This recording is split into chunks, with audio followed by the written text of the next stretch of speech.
I have been a naughty girl. I was not supposed to buy this, but 6 months ago I missed out on the opportunity to buy this, and so 6 months later when I saw it at what I considered a reasonable price, I jumped on it. And you guys know me, what is my favorite brand of designer vintage handbag? Put it in the comment section and let me know which style you think I bought. And you know me, I'm a vintage girl. So this is going to be a vintage designer handbag. Let's just get straight into it. Now, normally when I buy vintage designer handbags from Japanese resellers, they always come in satchels. So this is the first time I have it in a box. And you can see it's not a very big box.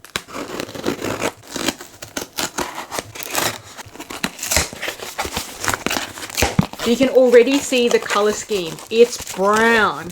You know what that means. Louis Vuitton. Yes, this is a vintage Louis Vuitton bag. And this is a style I've been looking at since 2018, but I kept prioritizing other styles. Dun dun.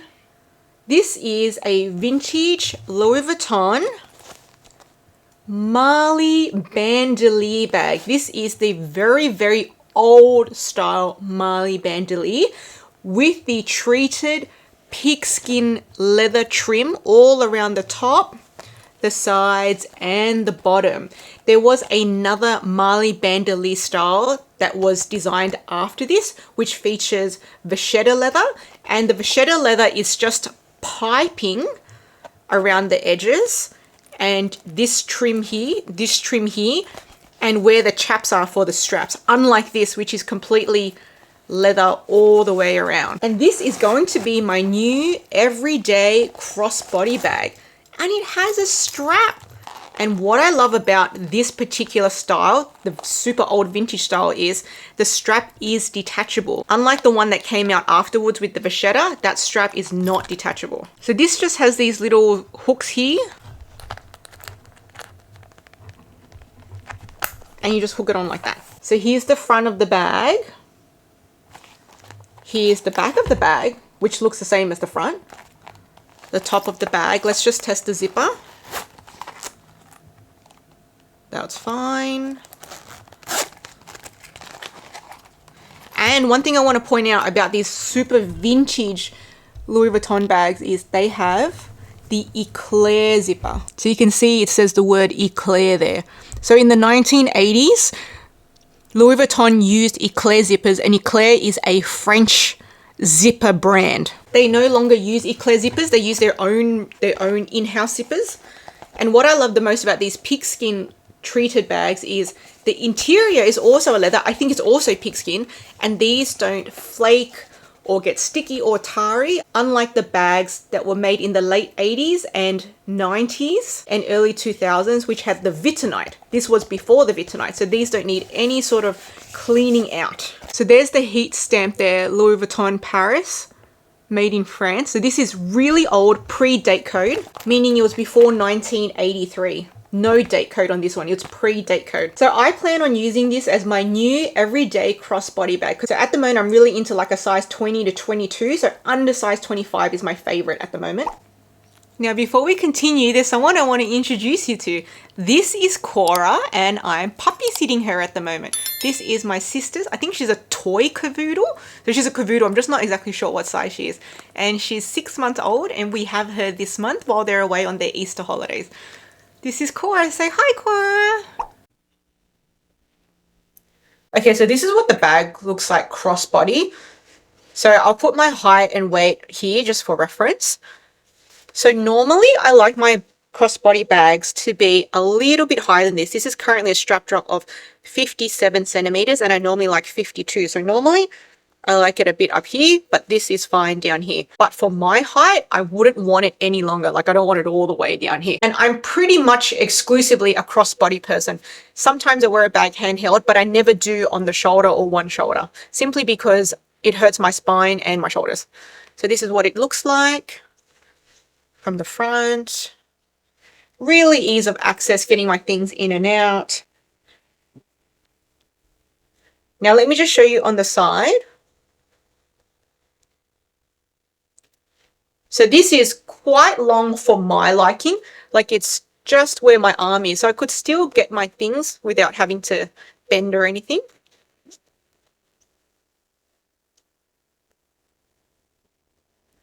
But I probably would never wear it like this. However, if you wanted to, this is what it would look like if you're roughly the same height as me.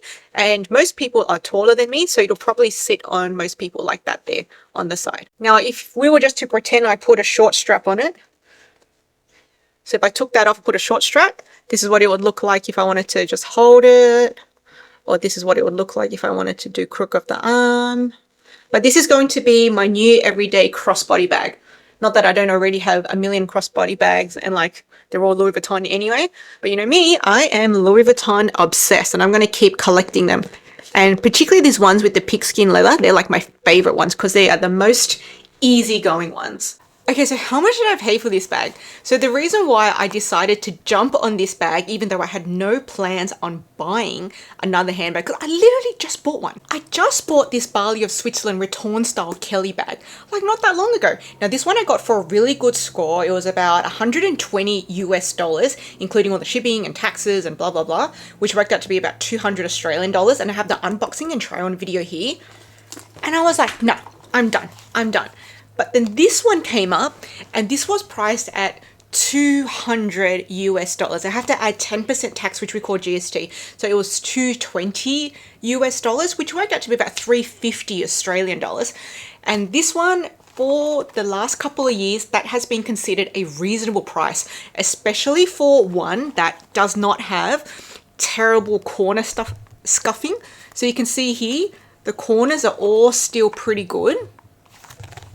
Actually, the whole pigskin leather is pretty good. So there is staining on that part there, which you know me, I always refurbish my bags at home, so I'm going to see if I can get that out. So that is the biggest flaw, is that staining there. Otherwise, the next biggest flaw is that the hardware has lost all its gold color and it's become silvered. But that I can live with. So for this type of condition, even though it was listed as condition C, I thought this was a really good deal for 200 US dollars. So I jumped on it. And 6 months ago, I had missed out on one priced about 240 US dollars, but the condition was a little bit worse than this. And so ever since then, I was like, the next time I see a good one, I'm gonna buy it. And so that's what happened. It finally popped up again. And this was from a Japanese seller called Brand Street Tokyo, which I've been following them for years. So let me give you the dimensions of the bag. So this is 21 centimeters long, or like 8¼ inches. So this is about 12 centimeters tall, or like 4.5 inches. And this has a strap drop of about 57 centimeters. I normally like about 52, but 57 is fine. And bear in mind, this strap is removable, but not adjustable. So why exactly did I buy this bag? The pros of this bag is, number one, it's all weatherproof. So unlike Louis Vuitton bags with vachetta, where if you take them out in the wet weather, there's risk of staining on the vachetta, it doesn't happen with these pigskin treated leathers. These are water resistant. So if it gets wet in the rain, someone splashes food on it, it doesn't really matter. It's literally wipeable. Next is the interior. It is leather lined, again, wipeable. So is it possible that it gets stained if you put something colored in there? Potentially, yes, like pen marks. But if it's anything that's like a liquid, it can be wiped off. So it's easy going, easy maintenance. Number two, it is the right strap drop for me. I love this strap drop crossbody. You guys know I'm a crossbody girl. I love this 22, 21 centimeter size at the moment. For some reason, it's my favorite at the moment as like an everyday crossbody bag. And this is actually the little sister of, dun, dun, dun, my Sac Bandouliere 30. Look at that. Look at that. Look, it is literally the little baby sister of my Sac Bandouliere 30. This is my heavy duty crossbody bag. And what I love about it is built like luggage on the bottom. It's semi-solid. See there, it doesn't, I can squeeze it and it doesn't crumble. It keeps its shape. So really good bag here. Now this one doesn't have that solid base there, but it is a great everyday crossbody bag version of this, because sometimes this is just too big, because this is a 30 centimeter size. So this is a great alternative to the Speedy 30. If you guys want to see my review about this bag, I'll leave it here. And if you want to see this as a comparison to the Speedy 30 as an everyday classic bag, I'll leave that video here, which is my 5 alternatives, or my 5 vintage alternatives to Louis Vuitton's classic bags. Now, just to compare this again to another small Louis Vuitton bag I have. So this is called the St. Cloud PM. So this is a really teeny tiny, beautiful crossbody bag. This is about 16 centimeters and this is 21 centimeters. So as you can see, this popping out just a few centimeters there on the side, but you can see it's much skinnier than my St. Cloud PM. But they're going to be used for the same purpose, which is an everyday crossbody bag. If you guys want to see the unboxing and review of this, I'll leave it here. And these are my similar Louis Vuitton crossbody bags. So these are my Pochette Accessoires. This is a 24 centimeter size. Pop, pop. This is my 21 centimeter size. So as you can see, the difference there. Now these two would be most comparable, 21, 21.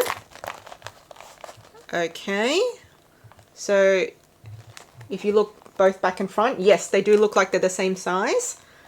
Let's look at the side. So this one is skinnier, this one is just a little bit wider. Also, this one tapers at the top, so you lose space here, whereas this one is equal at the top.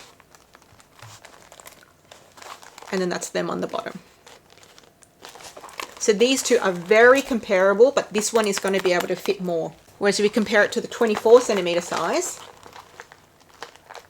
so you can see that it's poking out there. Now there's a little bit more equal width there, but again, this tapers up, so we're losing some space at the top. And that's what it looks like on the bottom. With these Pochette Accessoires, if you're someone who wants to dip their feet in vintage Louis Vuitton, you can still get these for under 200 or 300 US dollars on the pre-love market from the Japanese sellers. There's so many colors, and I've got the unboxing video here as well. Now let's take a look at what fits in this bag.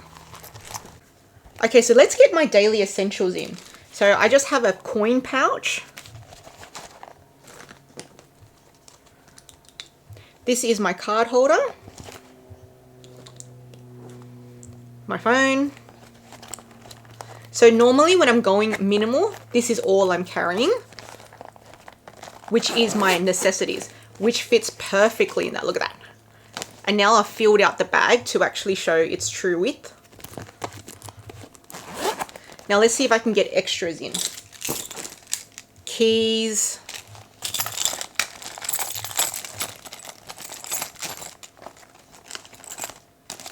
Got a really long lanyard on that. Lip balm, lipstick, compact. Okay, let's see if I can get this closed.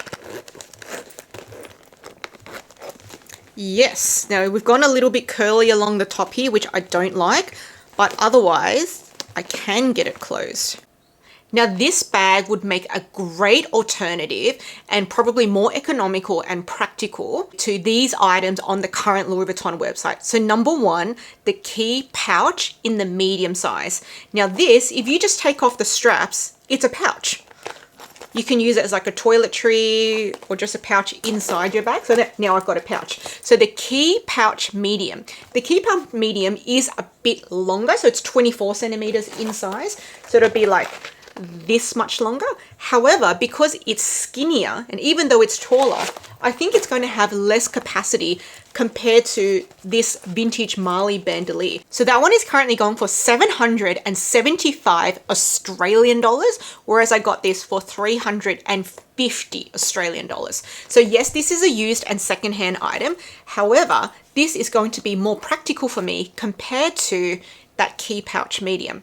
Now, another item that this can be an alternative to is the crossbody bag called the Trocadero Wearable Wallet. Now, that is actually a reimagination of the vintage Trocadero bag, and that is roughly the same size as this and same height as this, but it is thicker than this, so maybe 1.5 to 2 times thicker than this, so it does have more capacity. Now that bag is actually in the men's section, so that is going for 2,710 Australian dollars at the moment, compared to this, which is 350 Australian dollars.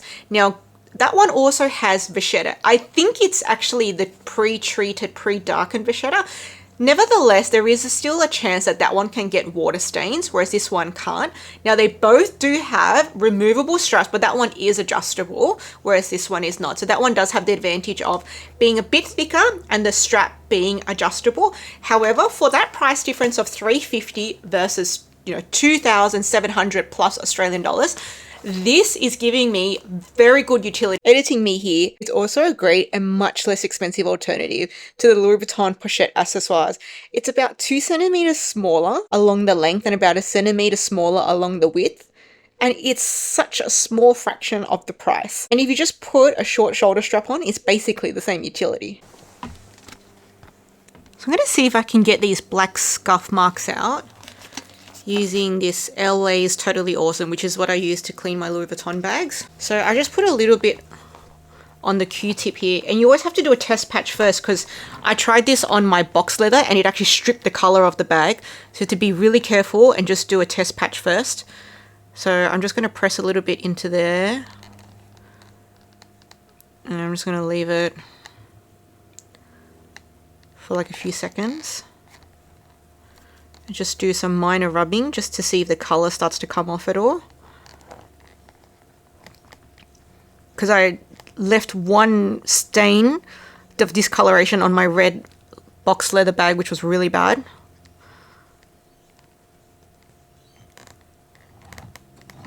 Okay, so on the Q-tip, it looks like the black's coming off and not the brown color.